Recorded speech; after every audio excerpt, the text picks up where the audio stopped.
Everyone. To today's Ann Arbor Commission on Disability Issues meeting.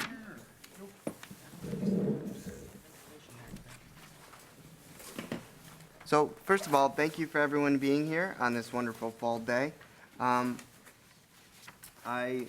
am excited to welcome, we do have some wonderful high school students that are observing us today from Skyline High School, so I'd like to thank them. And if they do wish to come up and introduce themselves, they can. If not, no problem. But if you guys want to take a second to introduce yourselves, that would be great. Yeah, just come up to the podium here, please. Just state your name and your year and your school. Right here? Yes. All right. I'm Soren Nielsen, and I'm from Skyline. I'm a freshman. Welcome. Thank you. Welcome, Soren. Hi, I'm Miranda Nielsen. I'm from Skyline High School, and we're attending the magnet program for communications and media, so we're here for that. All right, Ryan, well, welcome. Thank you very much. All right. Well, moving forward, I'd like to move forward to the roll call for today's meeting. So what I'm going to do, I'm going to start to my left and then go around. So Larry? Oh, yeah, I'm going over here. Larry Keeler, Commissioner. Matthew Solomon, Commissioner. Elizabeth Nelson, City Council Liaison. Christiana Allen Pipkin, Commissioner. I am Zach Damon. I am Chairman of the Commission. Kathleen Mozak-Betts, Commissioner. Tim Hall, Commissioner. And Alex Gossage, Commissioner. Corey Ferris, Staff Liaison. All right. Wonderful. And I'd like to welcome Alex Gossage. He is a newly appointed commissioner with us. So congratulations to you, Alex, and welcome to the commission. And thank you for all the work that you do with the Ann Arbor Center for Independent Living, and we're excited to have you. Thank you. I'm excited to be here. Wonderful. All right. Well, moving forward, now we have the approval of today's agenda. So first of all, if there were any of you that did not get an electronic copy or a hard copy of today's agenda, please let us know at this time, and I can make sure that you have a copy. If you do have a copy, please take a couple of minutes at this time to review all the points on the agenda. And if there are any points, please do so to mention them now. Hey, Zach, can I speak up for a moment? Yes, Corey. So there was some sort of system issue where the last item, it's minor adjournment, dropped off. So if you brought a copy with you, it's probably missing. It has been re-added, and the ones I brought today have that, so. Okay, thank you.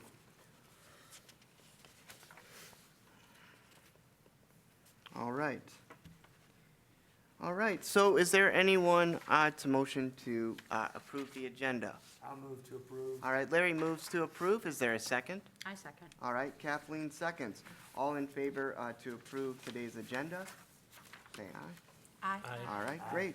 The approval is approved. Now, moving forward, we have approval of the September 18th and October 16th meeting minutes. So hopefully all of you did receive an electronic copy of those. I believe, Corey, you do have some hard copies here as well, so if you did not get a copy, please let us know. And if you have any corrections or comments on that, please let us know at this time. Yeah, I saw that in the October minutes, my update on the Transportation Commission, it says Washington and Pittsfield Crosswalk. It should say Washtenaw and Pittsfield Crosswalk. Got it. Okay. So I have a more substantive issue to raise. Very disappointed when I spoke to Corey before the meeting that no amendments were in fact made to the September minutes. And I wish to call attention to that because I think there was a very robust discussion around the issue of a coordinator for disability issues. And to find that not reflected in the minutes is not only disappointing, but I think unacceptable. Well, and Matthew, yeah, I definitely agree with the points taken. Basically, there was a solution, I think, Corey, you had discussed through email that, you know, we could, in fact, do a more extensive report through the Disability Resources page. Correct. And so do you mind speaking a little bit more on that? Yeah, so just to touch upon, because I do apologize that email kind of went out to everyone later than I anticipated. So I spoke to the city clerk's office, and I was looking for further direction or some sort of templates I could use to provide more substantive minutes. I'm kind of new to this whole game. Sure. So we're under direction actually to provide only action minutes, which any decision made, any action taken by the commission, and any assignment, either self-appointed or from the commission. So to satisfy the Open Meeting Act and to provide a nice, short, succinct record for the public to access. Stuff can be added by the commission per verbatim during the review if they would like me to add. I know we got links and stuff we typically put in there. I can't speak to the history of that, but I'm assuming Sure. we voted to include that permanently going forward. Sure. So understandably, I looked further, and because I do appreciate your guys' interest in transparency, so I kind of included two options after speaking to the city clerk's office, that we have commissions can develop and maintain work plans, and then the other one was through a web page. Now, we have a disability resources web page that's updated pretty frequently through the communications department. Right. So it wouldn't be really any there wouldn't be any difficulty to create a main page that would include whatever actually the commission would like. Frequently asked questions, to-dos, links to previous meetings. So all of our meetings are recorded by CTN. So they are accessible online. It takes a little digging to get to them, in my opinion, but we Sure. can put links to that on there as well. Sure. So it would take a little bit of work from the commission kind of up front to decide who would handle this and who would provide the updates. But I could take these updates and keep that page updated. And give you an idea how it's just it's easy to set up on the web page, kind of like a Word document. So if I got something as easy as that, I could actually put that forward. And I'd probably ask the communications department if I can have access to the page myself to make, it just cut out the middleman on that, so, Sure. yep. Yeah, Go ahead. Which one of us? Okay. I'll start with you, Larry, then we'll go to Commissioner Solomon. Well, could it also be put in the minutes, at the end of every minutes or at the beginning of every minutes, if you wanted to, for example, the discussion that Matt is referring to, could you say see September issue in our broadcast, the internet thing, where they're interneted to see our internet thing too? Could that be a possibility to say to hear further discussion on these topics, go to? Yeah, I'd be forget happy to where it's link it at. if that's what we'd want to do for that item. Yeah, I'd like to go on the record that I find these solutions unacceptable. This is an action item. This township needs an ADA coordinator, a real, true ADA coordinator, and to have that suppressed in the minutes, whether procedurally or otherwise, is unacceptable. This is an action item. It needs to be acted upon. It should appear in the minutes, the written minutes of this committee. If it does not, I cannot approve the minutes. Okay. So what I will say to this is that we will continue to look at the options, and I will continue to address this with both Corey and Commissioner Solomon so that we can find an adequate solution to this. I will add to it, like I mentioned, I can take anything additional and add it verbatim, that's no problem. Okay. If something wanted to be prepared, just sort of discussion points want to include in the minutes, and we can vote on that, we can do that as well, that's fine. Okay. I mean, if procedurally I should bring up, raise a motion to address the issue of ADA coordinator, I would like to do so as soon as possible, because I think that is an action item for this commission that has already been postponed far too long, and I don't intend for us to get the runaround procedurally or from city officials who believe this is already taken care of. It is not taken care of. It is not in an acceptable state of affairs. It needs to be addressed. I hate to be strident about this, but this is an important issue, and I don't like the way that it keeps getting buried. Okay. Well, thank you, and I would like to say, I mean, can we continue this discussion, through email, and then also maybe schedule a time to put this on our agenda for the December meeting so that we can discuss this and find an adequate solution. First Elizabeth, then Larry, okay? Yeah, I just wanted to add that I absolutely support the idea of putting it on this agenda, on our agenda officially so that it can be voted on, because I can, if there is a decision that's made by this body, then that's something that I can bring to city council, and I can bring a resolution that is like formally requesting exactly what we want. Oh, okay. And I would support that. That's sort of, I'm So, eager and willing to do so that. you two are saying you want to add it to the agenda today, then? As soon as possible, I think we want to have some time to reflect on it and actually get a full report on what the city considers to Okay. be its ADA coordinator. There was not transparency on that role, and just an audit, like, we just need a little more information about what kind of work that person has done, what other responsibilities that Okay. individual bears, and is that appropriate for a city of this size, ADA coordinator role?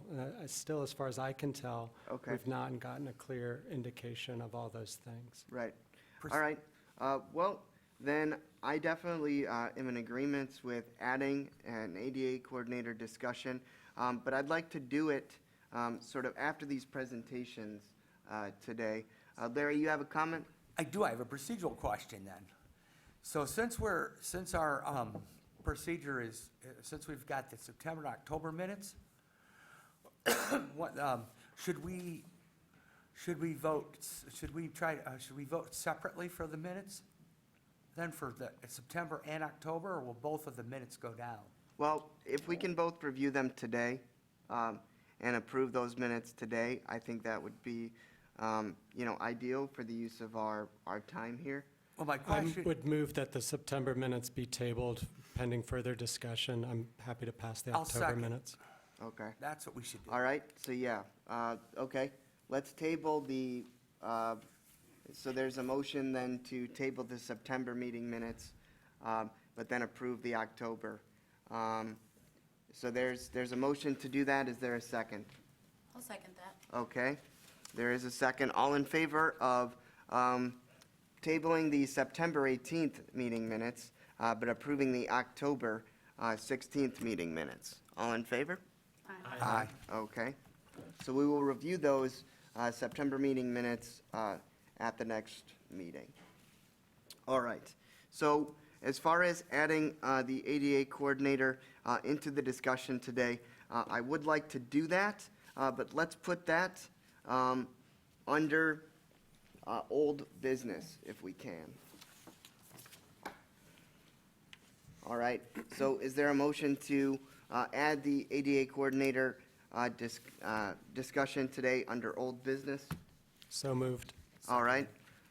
And then is there a second? There was. Okay. There is a second. All in favor of adding the ADA coordinator discussion today under old business? Aye. Okay, that is approved. So we'll go ahead and add that under old business today. All right. Wonderful.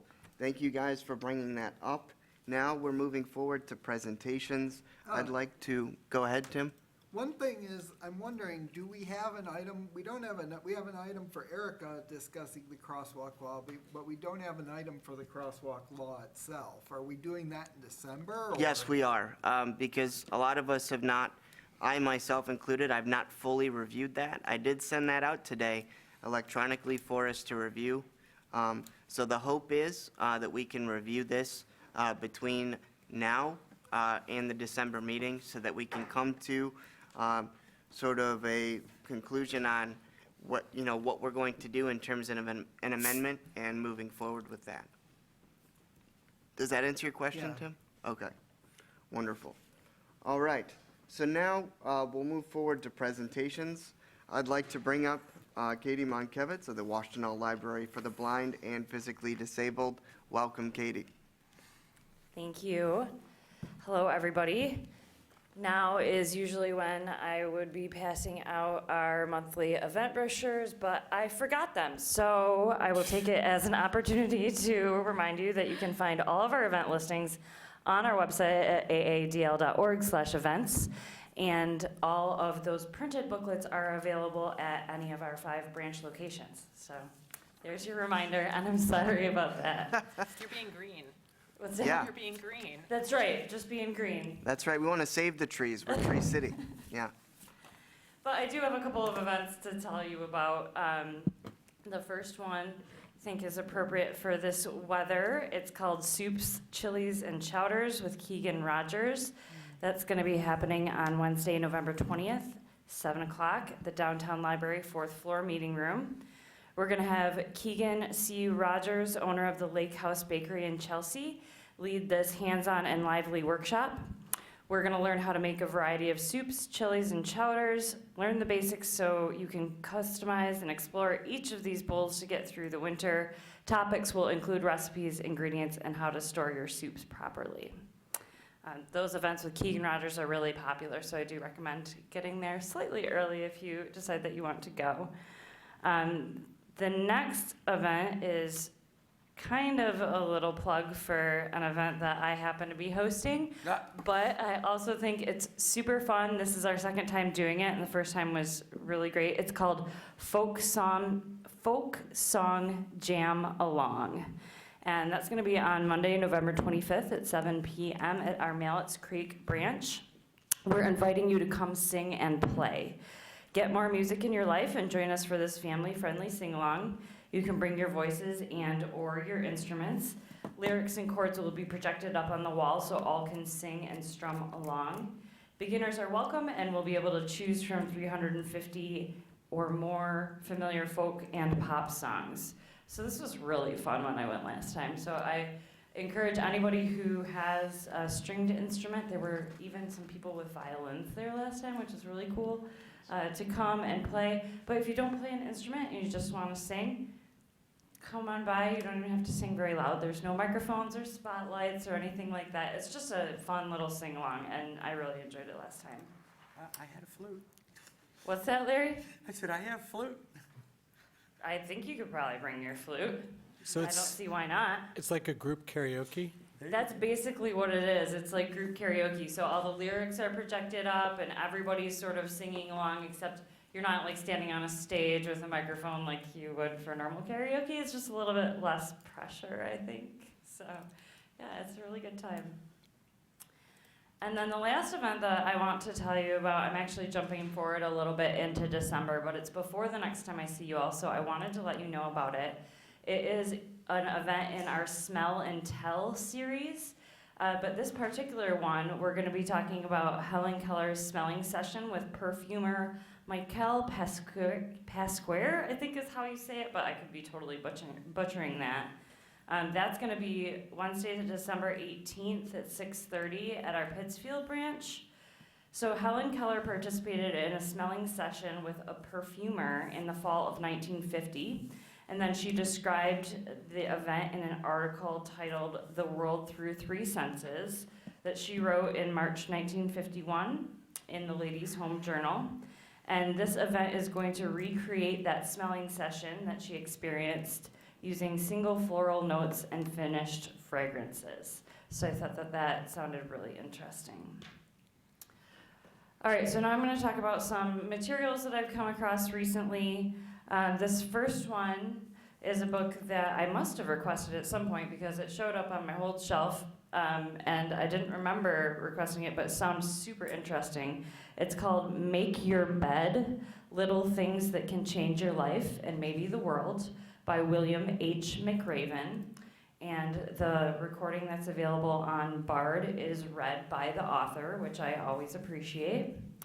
And in this book, a retired U.S. Navy admiral will expand upon the commencement address he gave at the, it doesn't say where, but it was a commencement address that he gave that became a viral YouTube video. He's going to share some of the principles he learned while training as a Navy SEAL that have helped him throughout his life. Next one we have is a teen book, which I don't bring very often, but is called To All the Boys I've Loved Before by Jenny Han. This book is newly a Netflix movie, so it's pretty popular right now, and it's one of the reasons that I brought it. But also to remind you that there are teen books available through the Library for the Blind and Physically Disabled, not just adult. And in this book, Lara Jean secretly writes love letters to the 5 boys she has loved and hides them in a special teal hat box. One day, however, those letters are mysteriously sent. The last one that I brought is a big one. Ruth Bader Ginsburg, A Life. And this is by Jane Sharon DeHart. This is an account of the private, public, legal, and philosophical life of the 107th Supreme Court Justice, written with cooperation from the subject and using interviews with Ginsburg, her husband, children, friends, and associates. It discusses her Jewish heritage, family life, career trajectory, personal fight against discrimination, and more.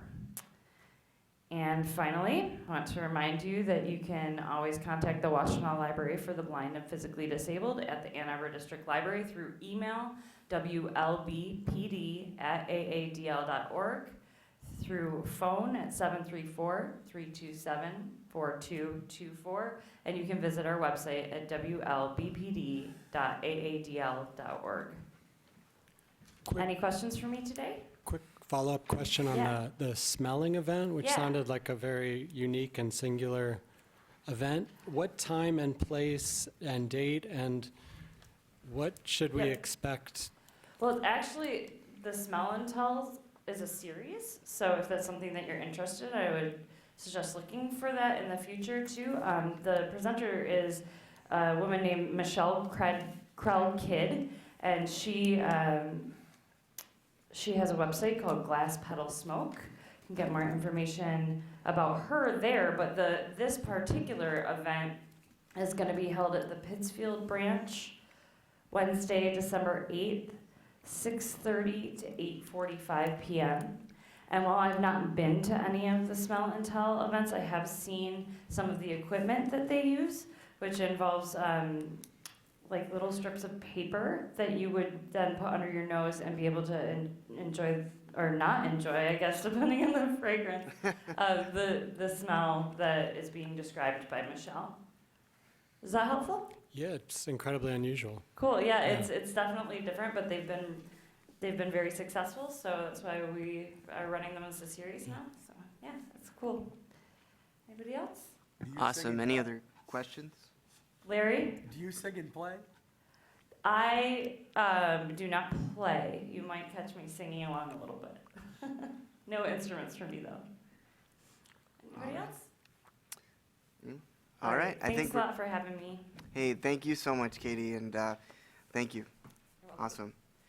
All right, next we have Alex Gossage, our newly appointed commissioner and the interim executive director of the Ann Arbor Center for Independent Living. Okay, thank you. Would you rather I go up there or I just read from here? I mean, you can speak from there if it's more comfortable. This would be great. All right. Well, hello, everybody. Sorry I haven't been back in a little while, but I am glad to be here today. There is a lot going on at the CIL these days, but first I do want to mention and remind folks that we are closed for the Thanksgiving holiday next week, so November 28th and 29th. But other than that, we are open and we have a lot of things going on. Our DGAB youth group is still in existence and still moving along with a lot of different activities. They meet typically on Mondays from 5:30 to 7:30, and the next date for those will be December 2nd and 9th. In addition to that, they are looking at holding a Youth Social Monday on December 16th from 5:30 to 8 p.m. The theme for that will be Winterfest. All youth events are open to youth with and without disabilities, ages 14 to 26. You can contact Anna Dewsbeaver at anna@aacil.org or give her a call at 734-971-0277, extension 17, to get more information or RSVP. In addition to that, there are a lot of people who are working on trying to understand, figure out, and apply for Medicare and Medicaid. We do have Medicare and Medicaid assistance program counseling available at the CIL. Please feel free again to call us at the CIL to get that assistance, and you can ask for Joyce Blair. Recreation opportunities, we have our free open gym hours are still available for folks to come in anytime between 10 a.m. and 4:30, Monday through Friday. The Hearing Loss Support Group is still meeting monthly on the second Sunday from 6:30 to 8:30 p.m. You can contact Pam McGinty at pamc86@gmail.com for more information. In addition, the Multiple Sclerosis Support Group meets every Monday from 7 p.m. to 8:30 p.m. And the contact for that would be Jody Burton Slowens, and you can give her a call at 734-663-0785. The CIL also has our General Support Group, which meets every Wednesday from 12 p.m. to 1 p.m. There is no need to RSVP for that. You're welcome to come in and attend. In addition, we also have our weekly Diversibility Theater Group, which is meeting Wednesdays from 5 to 7 p.m. And our drop-in art, which happens on Mondays, Thursdays, and Fridays from 1 to 3 p.m. And we would happy to have everybody who's interested to join us for that. Some newer activities that are going on. We have a program called The Right Stuff, where creativity and accessibility meet.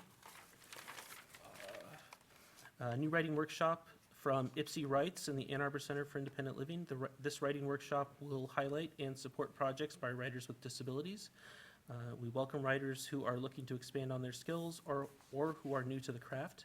All sessions will be held at the Michigan Avenue downtown branch of the Ypsilanti District Library in the Youth Meeting Room on Saturdays, November 16th and 23rd, December 7th and 14th, from 11 to 12 p.m. Let's see. In addition to that, so just some general community activities that folks might be interested in. There is a great disability arts and culture exhibit at Riverside Arts Center going on right now. It's going on for just a few more days, I believe. But for folks who have not been able to stop by there, I would highly recommend it myself. We were able to go about a week ago and really enjoyed it. EM Youth Theater is presenting Still Life with Iris, and that will be taking place. There'll be an accessible and sensory-sensitive school matinee on December 11th at 10 a.m. And I think that is it for now. Just to let folks know, we are also having an open house on December 5th from 4 to 7, and all commissioners and general public are welcome to join us then, and we would be happy to have you. You can go ahead and RSVP on our website. For those who are in a need of contacting us and did not get my number, though, or the number for the CIL, it's 734-971-0277. So, thank you. Awesome. Thank you, Alex, and thank you to all the staff at the Ann Arbor Center for Independent Living for all the work that you do. And love that workshop, The Right Stuff. That's deep. Does anyone have any questions for Alex at this time? All right. Well, moving forward, I am excited to welcome today Erica Briggs. Now, Erica, you were a part of the Washtenaw Bicycling and Walking Coalition, or WCB, and thank you so much for being with us this afternoon. Yes, thank you so much for inviting me. I really appreciate the opportunity to come and speak with everybody. And just to be clear, I have been a long-time board member of the Washtenaw Bicycling and Walking Coalition. I think I first got on the board in 2004 or 2005. I just recently stepped down in September because we're a 501c3 and I'm running for city council in the 5th Ward. And so since I've often been an advocate in the community, I didn't want to kind of blend those roles. But I'm probably the most educated in Washtenaw Bicycling and Walking Coalition to be able to talk about this. So I am not speaking officially on their behalf. I am still a member. This is still their position as well. Gotcha. But it is also my personal one. So I wanted to give you a little bit of background. There's a House Bill 4738 that it sounds like the commission is going to consider this in December about whether or not to support it or oppose it.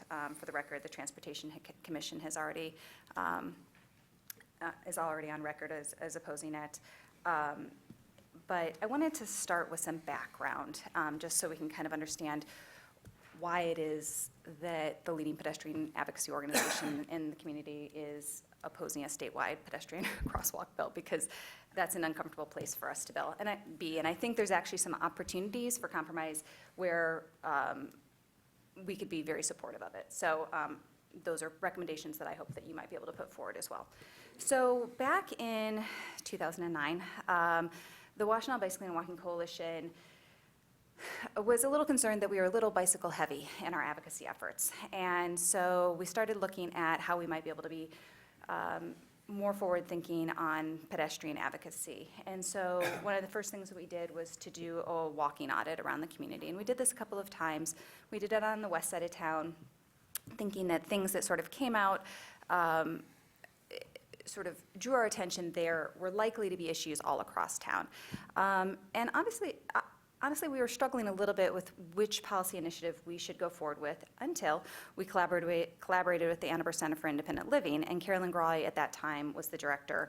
And she brought out a whole host of folks from AACIL and, associated folks who had sort of disability issues. And so it was very eye-opening for us to do a walking audit through that lens. And one of the issues that came out, became really apparent on that walking audit, was that folks could not get across the street. And so we tried to figure out after that, there's obviously a whole host of other issues that we could be dealing with, sidewalk gaps, just a whole bunch of different things. But that seemed like a legitimate one of, maybe we're just not enforcing our ordinances well enough. Maybe that's something we could start advocacy on. And so we got together with the police department. We actually held a forum. We did a lot of research, but we held a forum and had head of the Downtown Development Authority, the police there, city engineer, I think Carolyn Grawley from the Center for Independent Living. I'm guessing I'm forgetting a couple other folks. But the point was that we went through and started trying to figure out why it was that, we had an ordinance on the books that said that motorists needed to stop for pedestrians within a crosswalk. Why wasn't that enough? And what we found out is that essentially our ordinance was unenforceable. The police told us that if you, basically by the time they were called to a scene, if it was because somebody hadn't stopped, it was probably too late. Somebody was probably hit. And the reality is that if you're standing there, if a police officer is trying to enforce that, it's very difficult to enforce because people tend to cross in gaps in traffic. And so for those who are able to cross in gaps in traffic, they were managing, but there was a whole huge portion of the community that was not able to do that, whether it was due to a disability issue, due to being, older, younger, So we started exploring were there opportunities to strengthen this? And we stumbled upon ordinance in Boulder that basically required motorists to stop for pedestrians that were approaching or at a crosswalk, which seemed pretty sensible to us. It had been on the books for 18 years, and we approached city council members about adopting that, and it was adopted unanimously by city council back in 2010.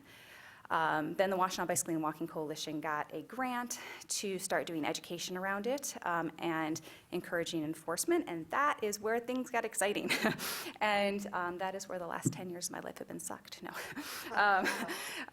There have been, it raised a lot of issues that our community became aware of, things that people in the community who were already walking around and struggling were pretty aware of. Crosswalks were poorly marked. People couldn't see pedestrians at a crosswalk. A whole lot of things around engineering, a whole lot of concerns around, well, if I do stop, maybe I'll get rear-ended, and I'm concerned about that. And so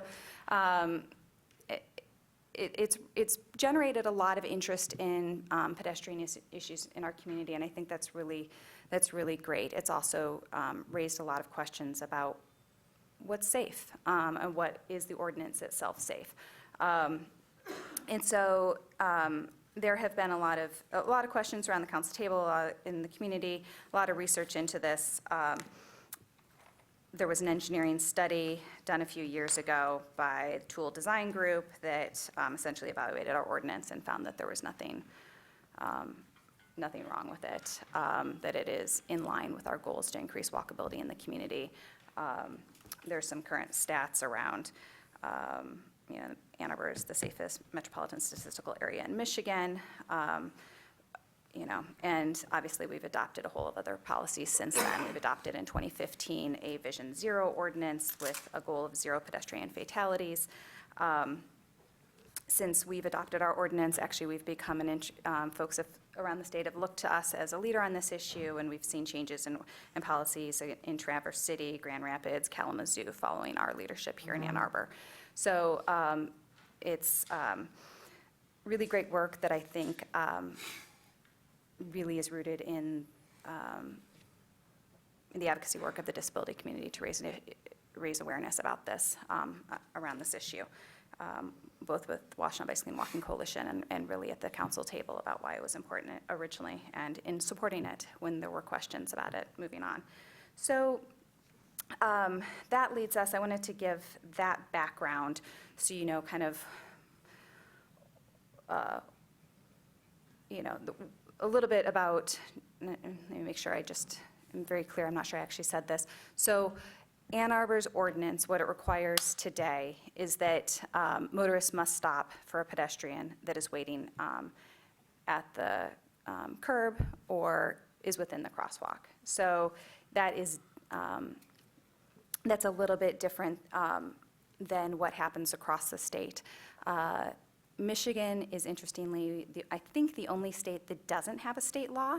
And so what communities do is adopt the Uniform Traffic Code, which has provisions, but what it says is basically that motorists need to stop for pedestrians within a crosswalk, essentially what we had adopted, what we were using back in 2009. So recently, Representative Peterson, our local representative, not for Ann Arbor, but more for the eastern side of the county with Ypsilanti, put forward a statewide crosswalk law, which is great in the sense that we should have some sort of law in the books for the state in terms of what motorist responsibility is. And but one of our concerns is that basically it would supersede Ann Arbor's ordinance. And whereas it might, we don't really see the statewide law moving any other communities forward because we understand what the challenges were with our previous ordinance.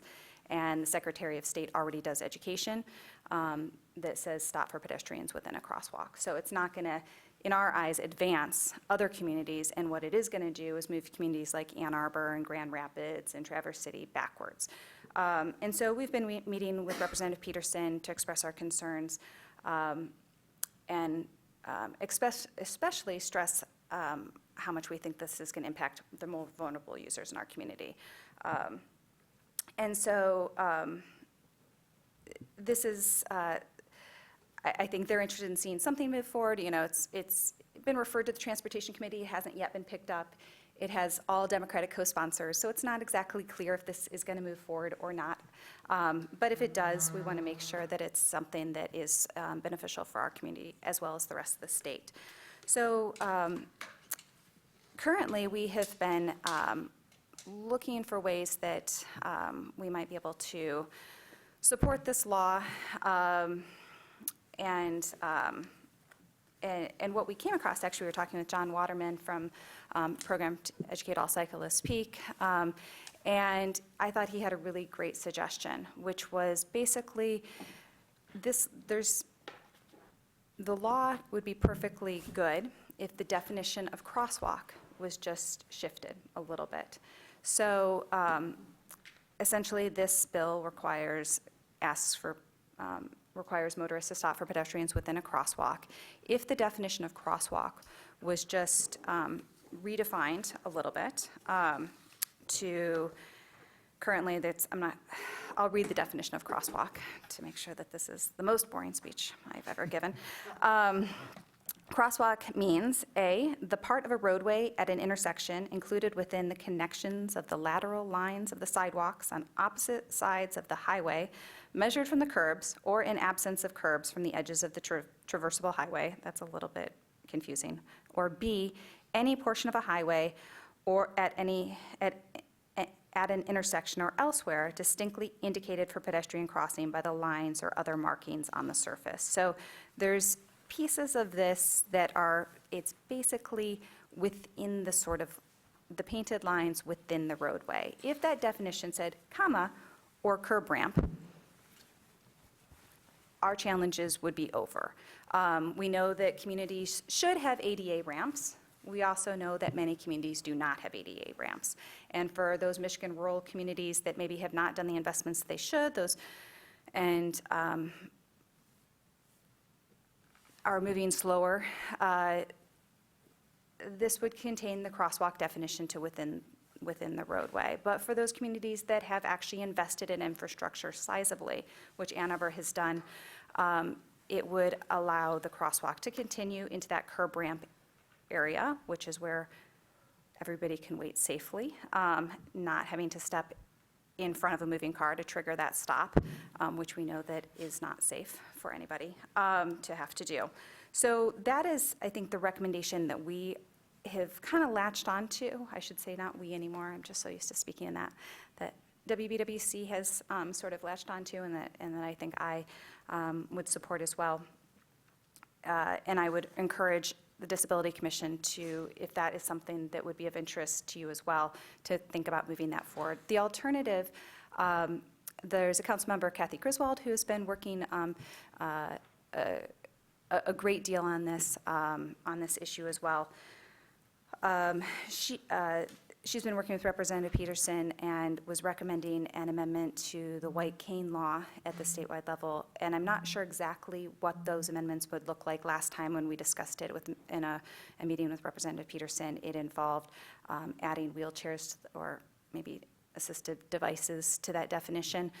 The reason that I don't think that's advisable is that we already know that there are challenges with the white cane law. One of the reasons when we went out with Arbor Center for Independent Living in Carolyn Grawley, 10 years ago, I'll have a video that I can send out that folks can watch later. There's images in there of her with her white cane and nobody stopping. And so, although folks should be aware of it, they're not as aware of it as they should be. What we need to be training drivers to do is to stop for everybody. Stop. And not to make determinations about whether that person is deserving enough for somebody to stop for. They shouldn't have to evaluate what sort of disability they have or don't have. There shouldn't be different categories of citizens. The reality is that there are a lot of reasons why people can't get across the street in gaps of traffic. And honestly, if we want to build more walkable communities, that's not necessarily the right route to be going towards anyway. A pedestrian is safe waiting on the curb. If somebody doesn't stop for them, it's annoying, but it's not dangerous. But if they step into the roadway to have to trigger that stop, that is putting themselves in jeopardy. So I would encourage the commission to think about encouraging the state to step forward and MDOT to, because I'm sure they'll be consulted on this as well in terms of definitions of crosswalks, to think about expanding that definition of crosswalk. And that could be some legislation that would be paired with this in the bill, if the bill should ever move forward, just a change in the definition of the crosswalk, and then you've already got a bill in place that gives us a statewide law that I think could be a win-win for everybody. So I probably gave you too much information on some things and too little on others, so let me know what questions you have.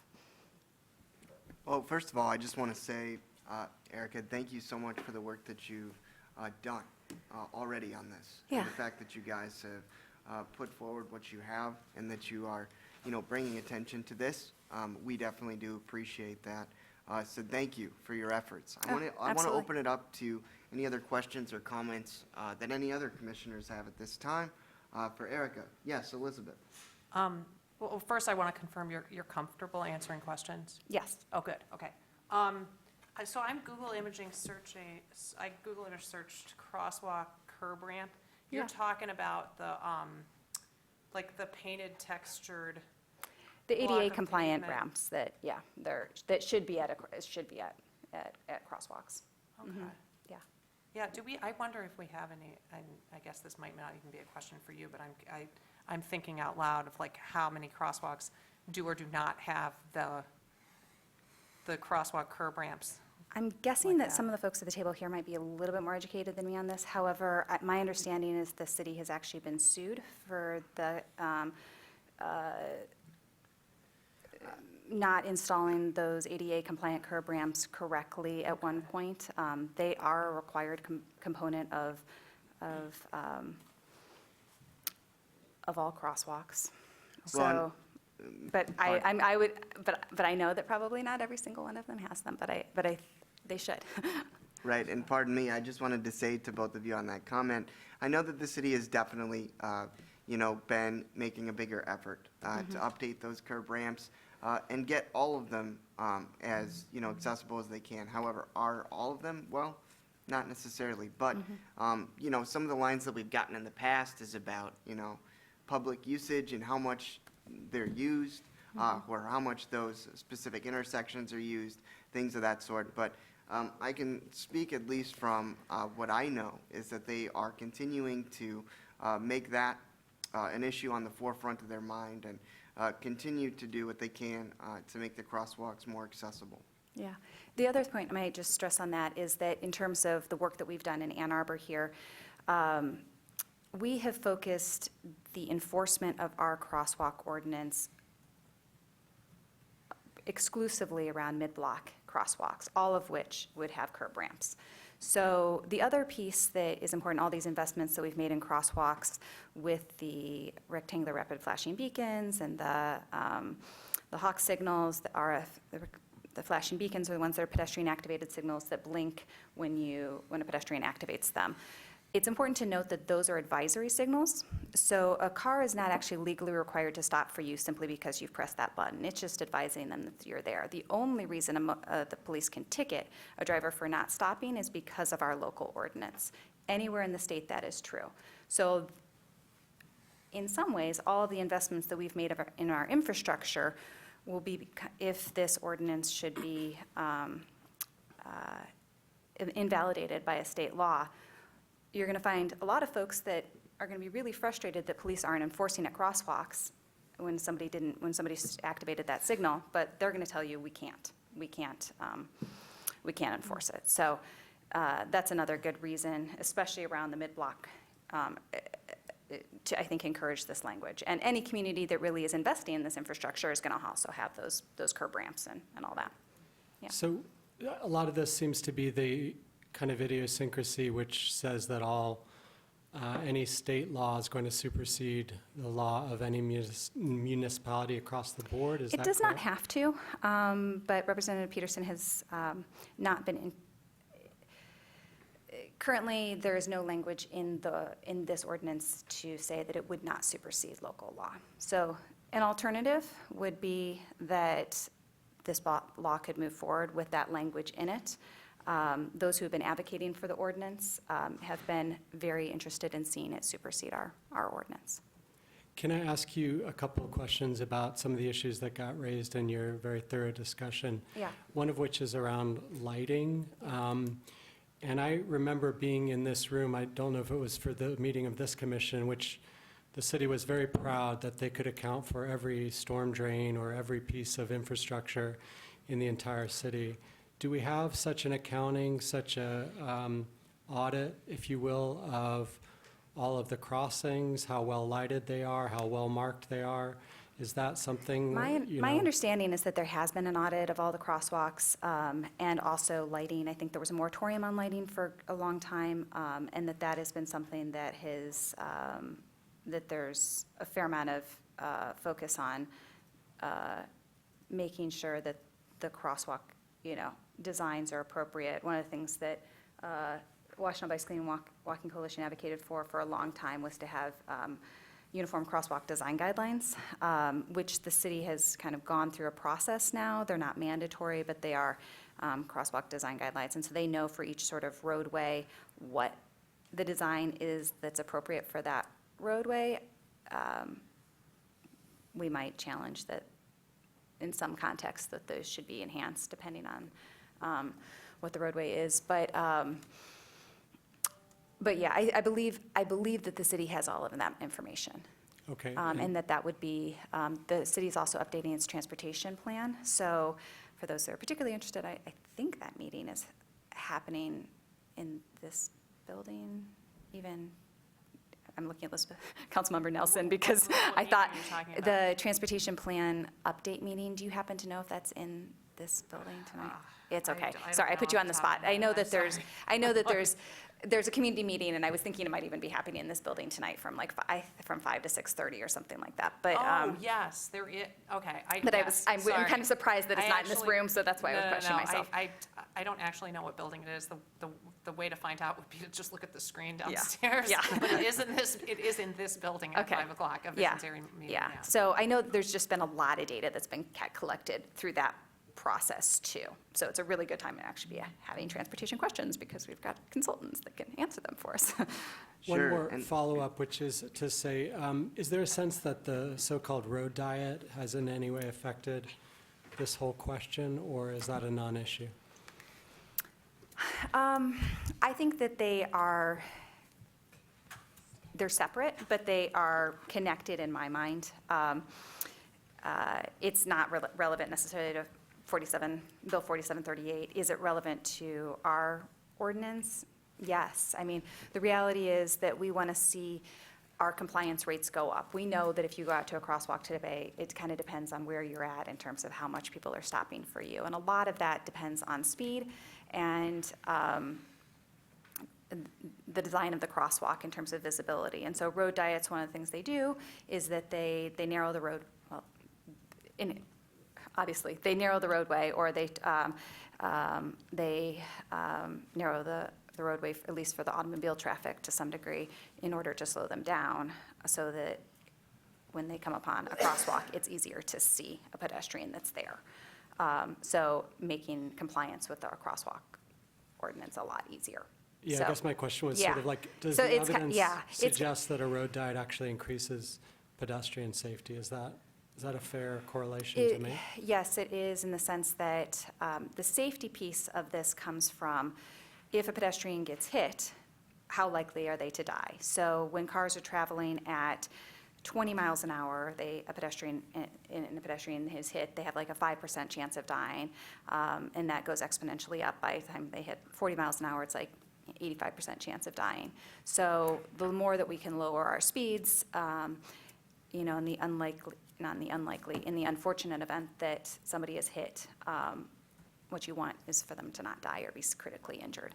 So that's part of our Vision Zero component, and it's also how we can think about building success with ordinances we pass.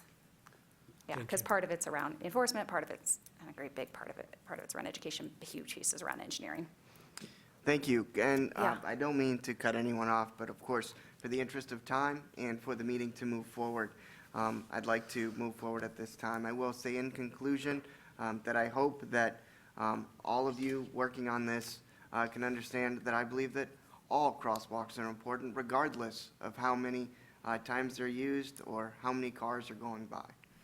Safety of citizens is, I think, the utmost importance. So thank you very much, Erica, and I would like to encourage anyone on the commission or anyone watching today, if you are interested in anything else dealing with, what was discussed, may they reach out to you with any Yeah, questions? that'd be great. Yeah, they're welcome to reach out to me, Erica for what is my email address that's quick to say? Erica for A2 at gmail.com. It would be one that's really fast, ERICA. Or info for the Washtenaw Bicycling and Walking Coalition, info@wbwc.org is also a great place to reach out for information. And I'll do my best to be here at the next meeting as well in case any questions come up, but I do hope that you'll be able to take a stance on this that makes sure that pedestrians in Ann Arbor can remain safe and have good accessibility. So, Thank you so much, Erica. We appreciate it. All right. Moving forward, we are at the public comment section of our meeting today. I do see a couple of observers in the back. Do you guys have any comments today or just observing? No? Okay, just observing. No problem. All right. All right. Now, moving forward, underneath old business, we do have the added topic of the ADA coordinator. So I would like to just say that if we can keep this succinct due to our time and other things that we have to discuss in the agenda, that would be great. But I do want to address this today so that we can sort of get some clarification. So as far as the ADA coordinator is concerned, I know Commissioner Solomon, you did have some questions that are continued in terms of, what this ADA coordinator does, things of that sort. Did you want to elaborate on that? Sure. I think one of the questions is what that is the amount of resources that the city has dedicated to that position adequate given the need of the community? Do those two things correlate? And one way of sort of thinking about that would be to say, other municipalities that are roughly the size of Ann Arbor, how is that role defined? Right. What are the qualifications therein? And how is it supported by the community? Because my sense is that this position is an afterthought, and not much of an afterthought at that. And so I'd just like to get some more information about how the city views this position, how it relates to its stance on disability issues, its ostensible commitment to diversity of all kinds, and whether the amount of resources and the expertise is appropriate to the task and the jobs of that position. Anecdotally, I can say that issues that I brought to that position were not addressed. I cannot explain exactly why that took place. That's strictly anecdotal. But I'd love to get more of an accounting of how that office has functioned over the span of time. We heard from the individual who occupies that position, but I think we just need some more information so we can perhaps be in a role to advocate for the best interest of our disabled community. Agreed. I mean, I think it's a good point to kind of explore, again, what this position does. And then ultimately, I'd like to know too, Matthew, what is your ultimate goal? What do you want this position to ultimately look like in your mind? So we just installed a security personnel at in this building. That's a recent addition. That was something that the city decided they wanted to dedicate resources toward. There was a consensus around that. This seems to me that another opportunity where with the many, many administrators that are in the city's employ, that one of them potentially, or one fraction of one appointment at a reasonable level would be dedicated to ADA compliance. Because I think we have, just in my short time on this committee, come across a number of areas where the city is not ADA compliant.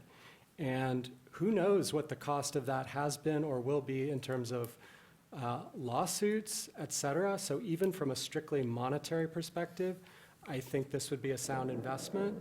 But from the stance of Ann Arbor's ostensible commitment to the disabled community, which in my opinion is given lip service more often than it's given actual strength of commitment and resources, that this is the time where we can take a look at this and see what can we do as a community. My question, can we do better?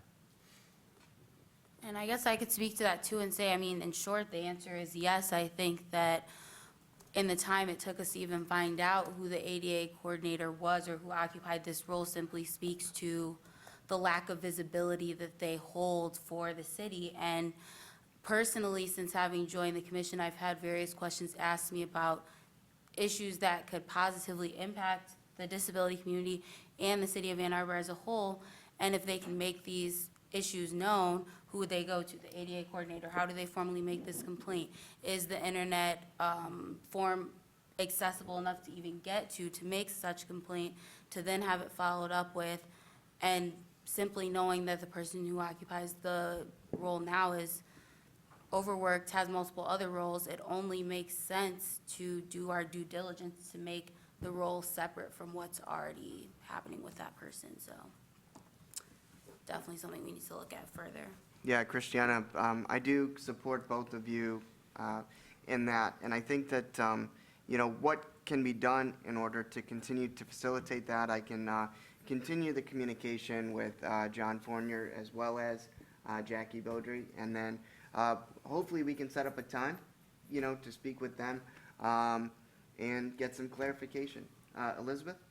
I just wanted to add that I've had preliminary discussions with John Fournier about his experience in his previous job, which was in Pittsburgh. Right. And so they're conversations that definitely could happen. And Okay. I think there's a lot of room for specific ideas to be pitched. I mean, when this topic first came up to this board and my initial Googling even, there's training for ADA coordinators. There's an organization that offers training, and I just haven't gotten far enough in talking to John about how could we fund that? Because that would be something that the city would be pushing resources toward, making sure that this is not just a position where we're ticking a box, but a position that is trained and has meaning. Right.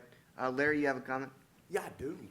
I would also like to see if the coordinator, if the ADA coordinator is existing and whatnot, to have them attend the commission meetings, maybe even as a mandatory meeting thing. So you mean as a presenter, correct? As a presenter or as a, sort of a member of the commission, sort of like a liaison to the commission. Because I think that, I'd like to see them attend here because, then they would definitely be aware of all the ADA issues. I'd almost like to see them attend meetings on a regular basis. Aye, that is a superb idea. I think it's wonderful to hear from the library every month. It's wonderful to hear from the CIL every month. We should be hearing from the city. I think these issues come up. They are unknown to us. We have no idea, except anecdotally, what the disability community in this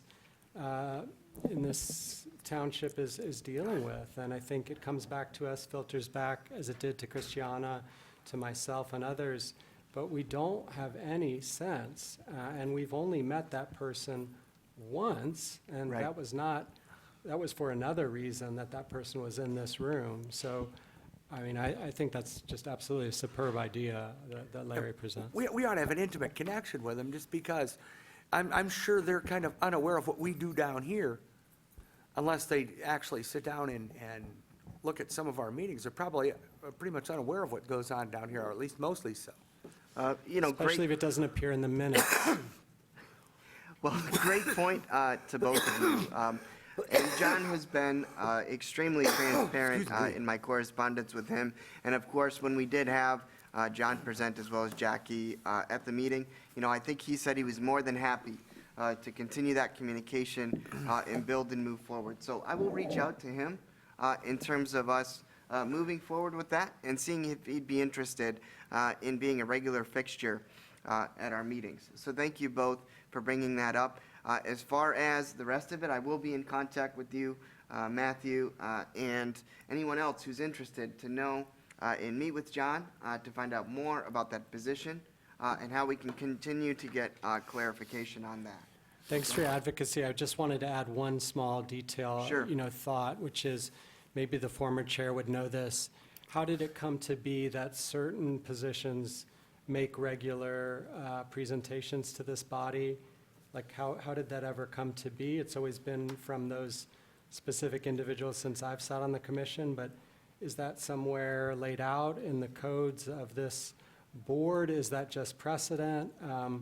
Because it does raise an issue of why we get regular reports from, again, folks we should logically get regular reports from, but not from others. So I don't know if the former chair would have access to that, institutional knowledge or institutional history.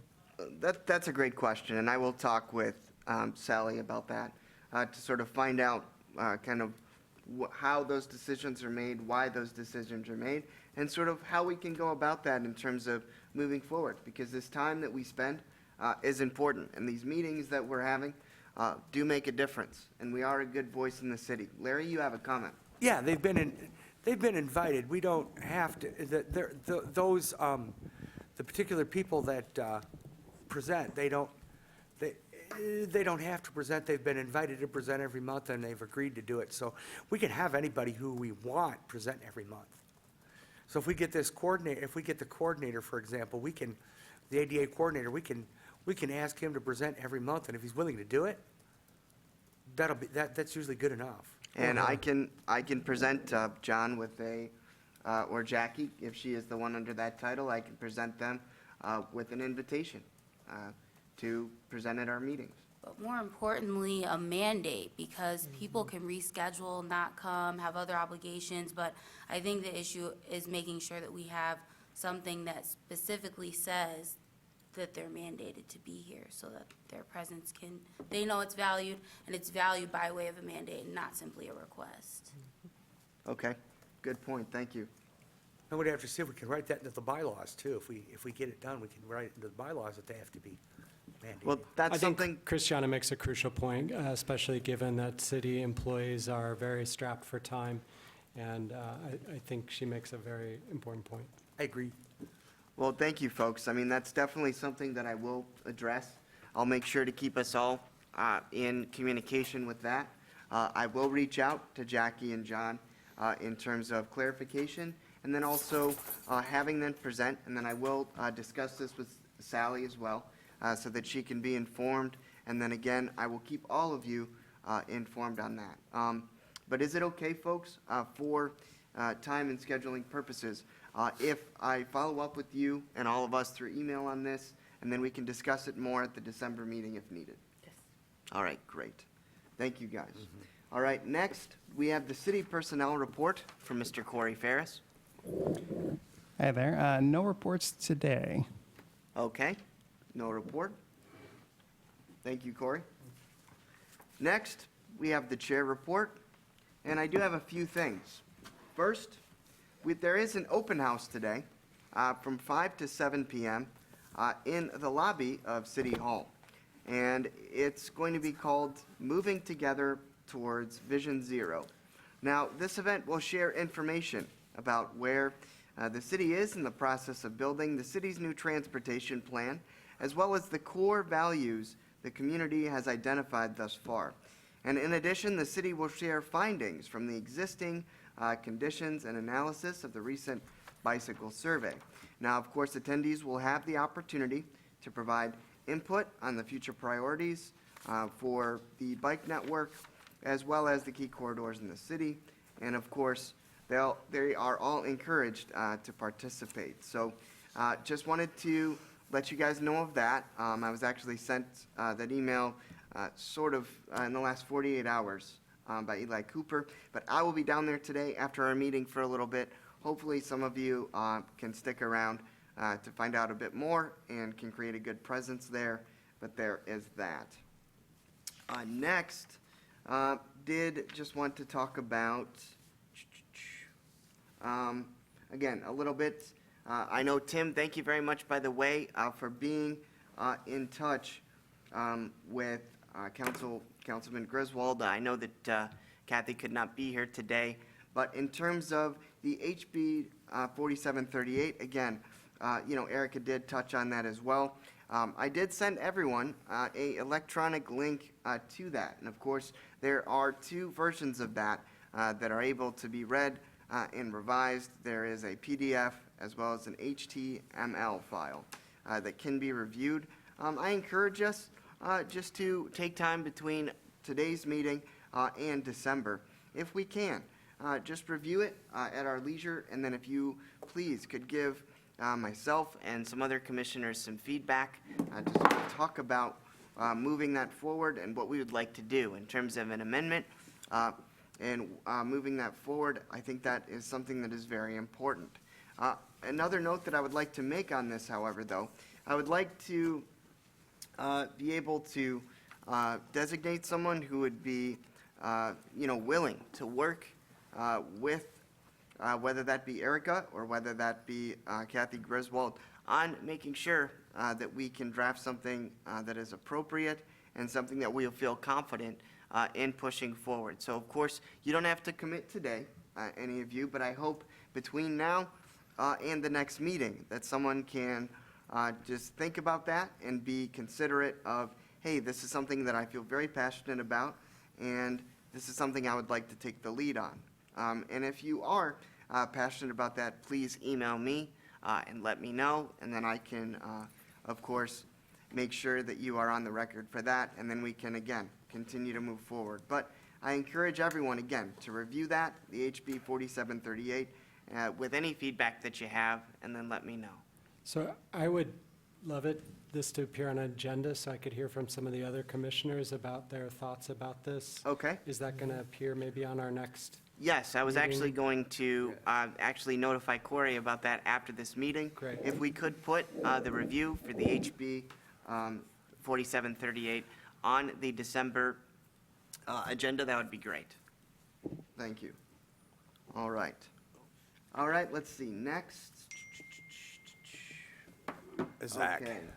Oh, next I'll get to this once we are in recruiting activity, but I just wanted to, first of all, thank Elizabeth. Oh, Larry, you had a comment. I'm Oh, I sorry. just had a comment. I said next month, I said because before we form that committee, we got to figure out which way we want to go on that issue as a commission, so. Right. I think we should take that up next month.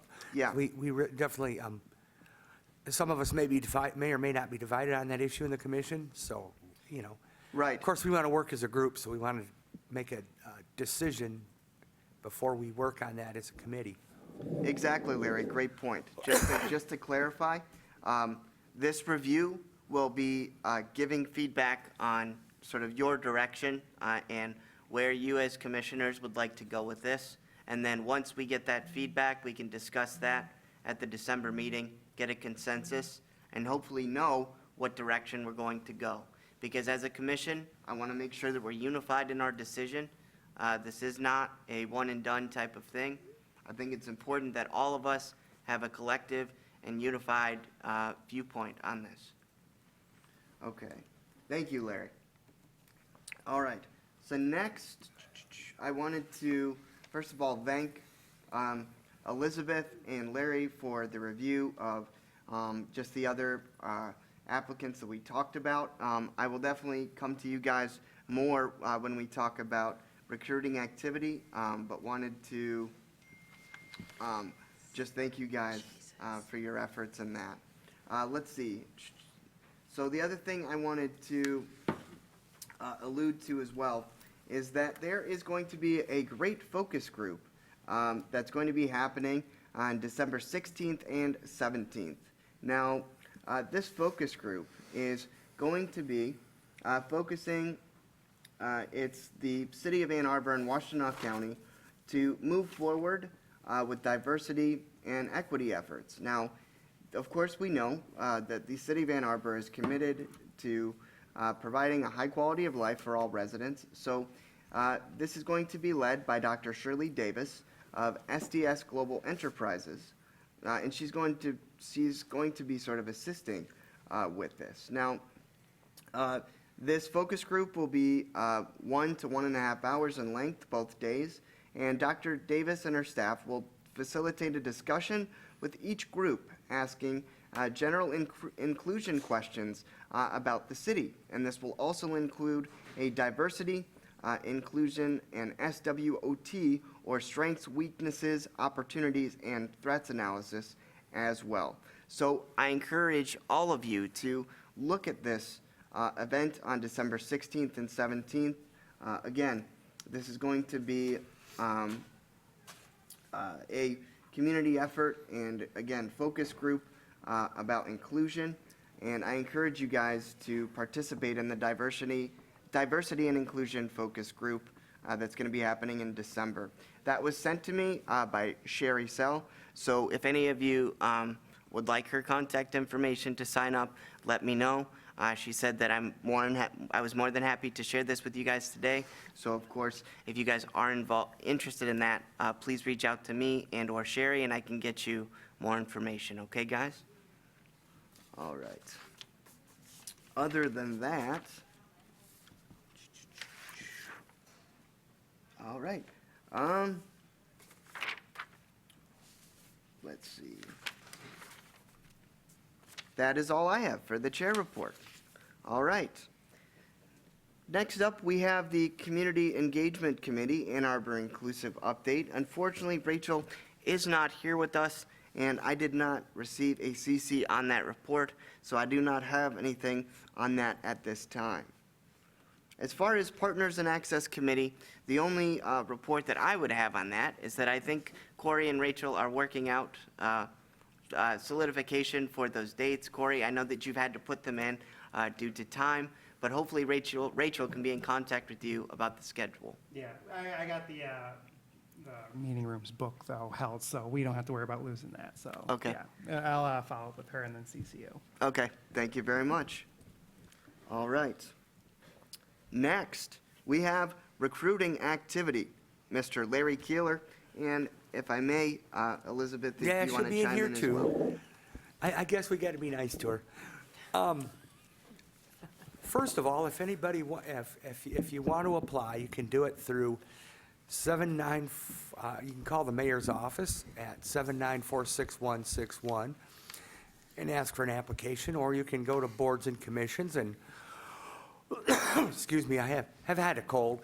You can go to boards and commissions and fill out an application, and you can send it in electronically. Second of all, we have confirmed Mr. Gossage over there, Mr. Alex Gossage. He has been confirmed and is here now, as you've known earlier. And thirdly, Miss Elizabeth and I here went over some applications. She's been a great resource. In fact, she found out more than I knew. We had a bunch of applications. We had about a dozen we went through, and we ended up with 5 that are still on the books that look promising. And I thought I just heard we had another opening. And I'll address it to you, Elizabeth, because you know something more about that from your notes there. Yeah, I have my notes in, so what Larry said is true. Like, we went through the directory of applications, and Larry knew some of the applicants. I was able to share with him, were they residents of the city? Were they going to require 7 votes? And as was communicated by the mayor's secretary, my understanding is that there are seats at this table that are designated for people who have a disclosed disability. And there are seats that are open to non-disabled, and there's a preference to have good representation of people who share the experience. And so once Larry and I talked over these applications, we came up with 5 names, 3 of which are, or 2 of the 5 are non-disabled individuals who have significant experience in various ways with the disabled community, and 3 who have disabilities. And so I think there had been some misunderstanding when there was an opening at this table, whether or not it was a requirement for it to have somebody with a disability versus not a disability. I think that's how the applications were coming in sort of small quantities, as opposed to sort of the whole range of applications that were all in the directory. If that makes any sense. Yeah, Miss Elizabeth. Larry, you yes. have 1 second, then we'll get to Commissioner Solomon. Larry, you had a quick comment on Yeah, that? the ratio is 9-3, excluding yourself. Okay. 9 Excluding me, okay. 9 with a disability which they do not have to explain, but they have to put it on the thing. We want 9 people with disabilities on here, 3 without, and plus yourself. So why the sudden flood? I mean, we'd have such difficulty with recruiting in the past, and now we have this glut of, I mean, how do we explain that? Now, some of these have been here for a while, but they weren't brought to our attention. And some of the What? people. Wait, sorry, could we pause there for a minute? Why was that the case? Well, some of them have just been sitting there, and some of them have also been, they applied for several different commissions. I find And- Well- this sort of outrageous. Well, I found it surprising. This is the only commission that I'm on where there's open discussion about applicants. The other commissions that I'm on, it's sort of more tightly held in the mayor's office. So the mayor's secretary explained that after 3 years, the applications are sort of discarded. After 3 years, there's question about whether the person would be interested anymore. It's not clear to me why there was uncertainty at this table about how many people were available. Of the 5 applications that Larry and I isolated, these were people who had applied to only this or perhaps one other commission, so their interest in this specific topic was clear. And all those applications came in the last year, in the last 12 months. So it Yes. is very surprising to me that there wasn't. Given those irregularities, could we simply have an account of who applied when and what happened to those applications relative to our discussions? Because at many of these meetings, the recruiting piece has been Larry trying his hardest to beat the bushes and to learn that multiple people have been waiting in the wings, totally ignored and unknown to this committee, is outrageous. So I would ask, can we just get an account, a paper trail of when these applications were received, what happened to them, and why they didn't come to our attention until, in some cases, 12 months later? Well, what is broken in this system that, you know, we have Larry knocking himself out to try and get qualified people onto this committee, and we have people who are qualified that are totally ignored. So what is going wrong? That's a great question. Larry, you have a comment? Yeah, we might have to discuss, for example, who applied and who didn't in a committee or something, because I don't think, it hasn't been our policy to bring up the names of people who have applied until they've actually been either here or accepted. I don't think we need names, we need dates. When did these people apply? We can do And that. were those applications discussed? I mean, it should be reflected in the minutes, whether we have discussed potential applicants to the, again, my memory is every single month, Larry is trying his darndest, and we are not getting applicants materialized. So to see 5 appear magically at 1 month, just in time for Christmas, I really am surprised by this. Yeah, I mean, Kathleen, you had a comment? I was just wondering what the procedure is once the applications come in, because I know of one particular applicant that applied earlier this spring and has never heard anything. And so once the applications come in, what's the process for them to be filtered either to city council or, I mean, how often does it come up on your agenda? Is that where maybe some of the glitch comes? Should we, well, here's the question. Should we have someone that receives those applications and works with Larry? Should we have them explain that to us? Okay, Elizabeth? Go ahead. Well, so this process is not as sort of cloaked in secrecy as it once was, because the new council a year ago passed a resolution asking that council members have access to these applications. And so thinking out loud, it has occurred, when I sat down with Larry and found out that there were these names, that some of which he had never heard of, it occurred to me that because I have access to the database, it seems to me that in a situation like this, I am an appropriate person to help walk him through this, because I think the applications are meant to be, I would have to verify with our legal department. I think there's some level of confidentiality with these applications, and I agree that it seems appropriate that there be a stronger connection, and that it shouldn't be a matter of just asking the mayor's secretary, please, pretty please, like, what is there? I can look at them all, and like I said, like Larry and I sat down for like 45 minutes, and we just talked through, and I have the date of when they applied. So we sort of we talked about, this person was in graduate school a year ago, maybe they've already graduated, but interesting, so all that information is available. It's available to every member of council as of a year ago, and the mayor. Okay. And Larry, I'll let you make the closing comment on this, okay? Because we have to move forward.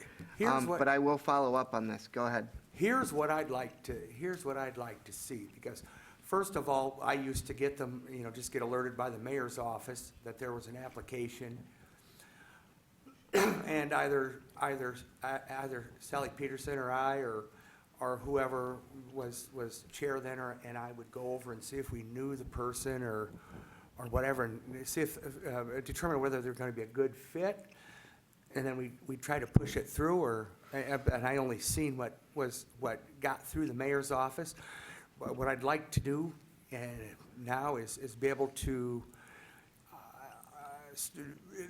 redo that process with Ms. Nelson over here. I'd like to redo that and actually be able to go over the applications and then for example, with the 5 applications we've got now, I'd like to see if it's okay and appropriate to follow up and see if there's still, those people that have applied are still interested, if we could do that somehow, or, follow up with them, and if they're not interested anymore, then, and if they're still interested, keep them.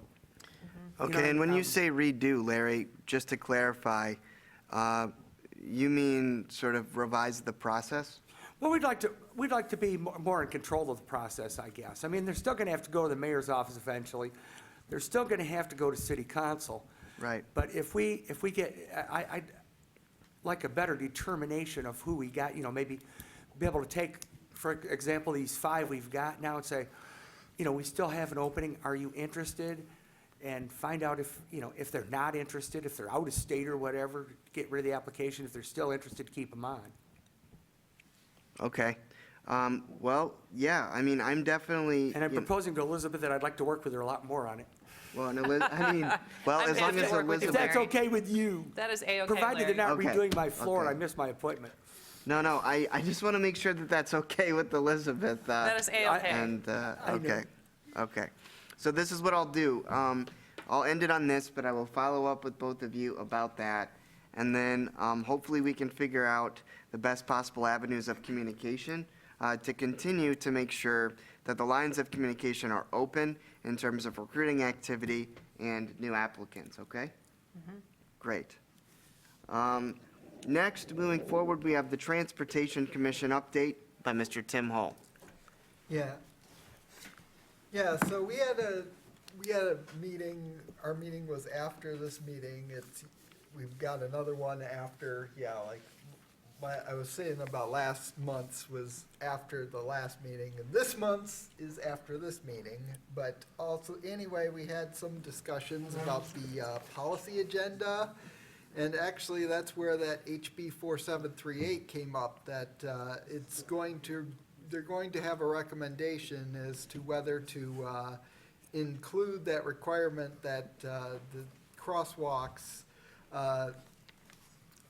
essentially crosswalk is defined as including the curb. That was discussed earlier, that they're going to vote for the city to recommend that. And, we had some other informational items, and we're coming back with that, and just talked a little about the transportation plan update that they're having the open house for, and our role in that, and so I guess that's the main update for the Transportation Commission, and the minutes of the last one are in the agenda for this one. Okay. Tim, really quick, I'm sorry, I don't mean to interrupt. I'd like to let CTN know that some of our monitors here are frozen. Corey, you mentioned that? Yeah, I mentioned it to them back there. We're still live on CTN itself, and the meeting's still recording, but I did let them know these monitors are. Okay, great. I just wanted to make sure that that did not affect the accessibility to our viewers. Thank you. Sure. All right, go ahead, Tim. Yeah, and we also had a discussion about removal of street parking on Barton Drive at the last meeting. We're discussing some stuff about sidewalk and crosswalk prioritization guidelines, but. Okay. Well, if there's anything that you need, from the commission in terms of the guidelines or revisions to anything, please let us know, Tim. We definitely appreciate your work with the Transportation Commission, and thank you for keeping us updated. All right. Moving forward, we have the Council for Disability Concerns meeting update. Kathleen. Hi.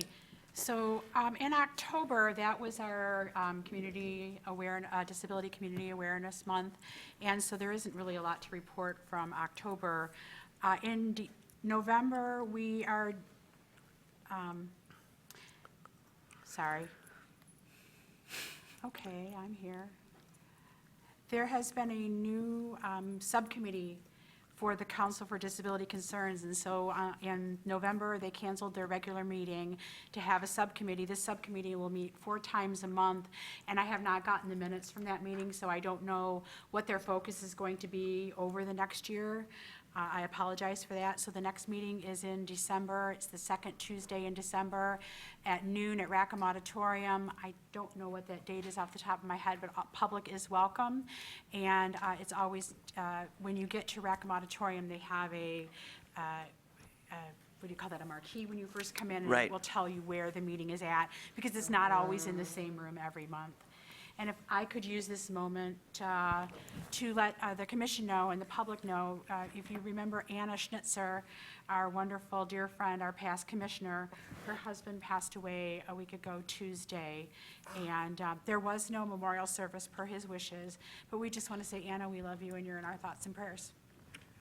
Yes, thank you, and my definitely sincere condolences to Anna for all the work that she continues to do with the Council for Disability Concerns and all of her dedication on the commission when dealing with the AAATA transit issues and all the support that she's given us. Our heartfelt condolences to you, and I encourage any of you, if you do know her personally, reach out, send her a kind note. Thank you. May I take a moment? Yeah, Again, sure. my condolences as well. Kathleen, there's a sort of issue on the campus with the shortage of disabled parking.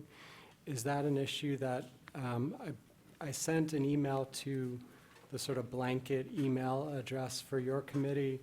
I never got a response. Who would you suggest that issue go to? Is that something that you can present to your colleagues?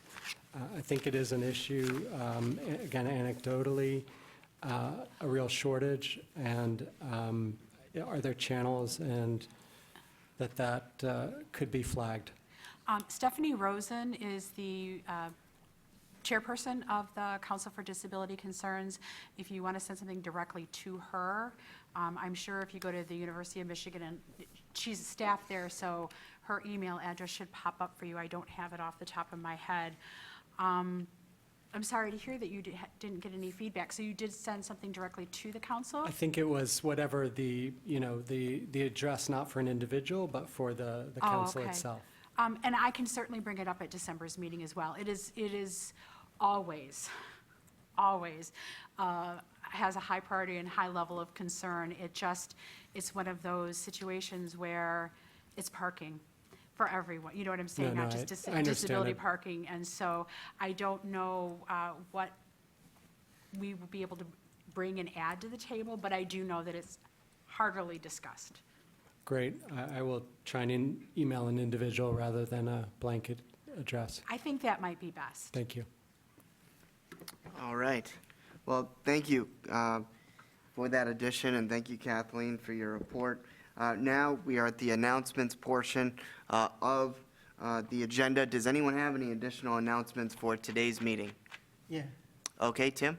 Yeah, so I sent out an email about, I guess there was a number of things on the city council agenda relating to affordable housing developments, and a lot of them involving parking lots. And I know some people have talked about, just concerns about disabled parking, but I will say that they were approved. I mean, I don't know if any people have feedback regarding that. I mean, obviously, it's a good thing to build housing, but, I mean, if anyone has concerns relating to that or something, just, Right, and I remember seeing an email from you about that as well. You were saying that, these developments, what was it specifically? They didn't have enough accessible parking? No, it's, Okay. no, it was not that. It was that they're replacing parking lots. Oh, And they're I know replacing, okay. Some people were concerned about it, and I was more just wondering what people's takes were on that. I mean, I kind of feel like, I mean, I didn't want them to block the approvals, which they weren't. Just threw that out there because those are moving forward, and if anyone has feedback with respect to that, just. I'll give it to you next month, Tim. I saw it when I was leaving, and I couldn't look at it yet, so. Elizabeth, do you have a comment? I just wanted to comment that I've only just been on council about 1 year now, and at this time, a year ago, I was told, okay, now we're pursuing the budget process, and I had to sort of figure it all out as it was happening. But now that I know how the budget process works, I'm encouraged by the conversations that we're having around things like an ADA coordinator, because now we are about to enter the window where I can advocate for things that this commission would like the city council to put resources towards. So I'm just throwing that out there. A year ago, I was not in a particular position to be a very good advocate for anyone in the budget process because I was just figuring it out. But Sure. this year, I'm telling myself, I'm going for it. Yes. Oh, we really So- do have to be nice to you. Well, you know, I personally appreciate your effort, Elizabeth, and you making us aware of that opportunity. So I hope that all of us, as we continue forward, that if we do have things that we feel need to be addressed, that we can also include Elizabeth in that as well. All right, moving forward, we have new business. Is there any new business to attend to at this time? Well, it's not new, but I just wanted to clarify, moving forward, we had brief discussion at the beginning of the meeting about how the meeting minutes are going to be taken from here on out. And so I just want to clarify that, Corey, when you found out the action steps, things that can be taken to make our meeting minutes more detailed, is that the mandate minimum, or is that what's expected for the public record? Because I'm in agreement that they should be more detailed. I'd love to see a detailed recount of them, simply because it's more accessible than having to rewatch one of our meetings, for example. It's just easy to reference moving forward, but I just want to clarify for this meeting's minutes and moving forward, what are they going to look like? What detail are they going into? I'll follow up just to make sure that is the mandate. I'm fairly certain this is the way that, at least as myself as staff liaison, is directed to take the minutes. Any additions can be made per vote on the commission. I'll follow up you all with an email, though, just to be sure. Yeah, thank you, Corey. If you can just include all of us in Yeah. that correspondence, that'd be great. Thank you. All right. After that, if there is no new business, we are adjourned. So I'd like to thank all of the commissioners in attendance today. Thank you all for your feedback and your continued dedication to making Ann Arbor accessible for all. Thank you to our attendees from Skyline High School. I do wish them the best in their future. And thank you, everyone at CTN, for watching, and we'll see you next month.